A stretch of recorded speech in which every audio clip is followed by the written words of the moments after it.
کہ آپ اندازہ لگا لیں کہ نبی کریم صلی اللہ علیہ وسلم جمعہ کا خطبہ ارشاد فرماتے تھے ایک کھجور کے تنے سے ٹیک لگا کر. ایک انصاری صحابیہ نے دیکھا, نے کہا یا رسول اللہ میں آپ کے لیے کوئی چیز بنوا دوں ممبر ٹائپ کی, بڑھئی ہے, اس بڑھئی کو کہہ دیتی ہوں آپ کے لیے ممبر بنا دے. تو نبی کریم صلی اللہ علیہ وسلم نے اس پیشکش کو قبول فرمایا ٹھیک ہے. اس انصاری صحابیہ نے ممبر بنوا کر دے دیا.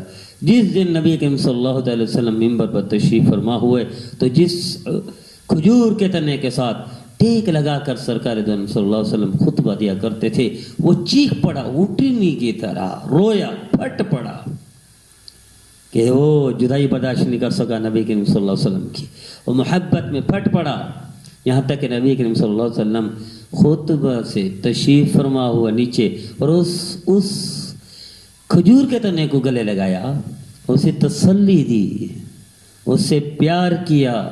میرے عزیزو, پھر سرکار دو عالم صلی اللہ علیہ وسلم نے ارشاد فرمایا کہ اگر میں اس کو تسلی نہ دیتا, اس سے یہ پیار محبت لاڈ نہ کرتا تو یہ قیامت تک تنا روتا رہتا.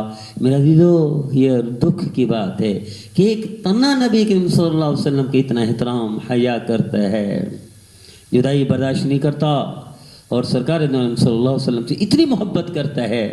آج کے مسلمان کس درجے کی محبت کرتا ہے کہ آنکھوں سے بھی نافرمان حضور کا, زبان سے بھی نافرمان نبی کریم صلی اللہ علیہ وسلم کا, دل سے بھی نافرمان سرکار دو عالم صلی اللہ علیہ وسلم کا, اور ساری زندگی دن رات معیشت بازار ہر جگہ پہ نافرمانی ہے, اور اتنا بھی وہ نہیں ہے, احساس نہیں ہے جتنے کھجور کے تنے کو تھا. وہ کھجور کا تنا اتنا رویا کہ وہ برداشت نہ کر سکا کہ ہم برداشت کر سکتے ہیں کہ ہم نبی کریم صلی اللہ علیہ وسلم کی نافرمانی کر کے مر جائیں اور قبر میں برداشت کر لیں گے. آئیے توبہ کر لیجئے, اتنا احساس کیجئے جتنا کھجور کے تنے نے کیا تھا.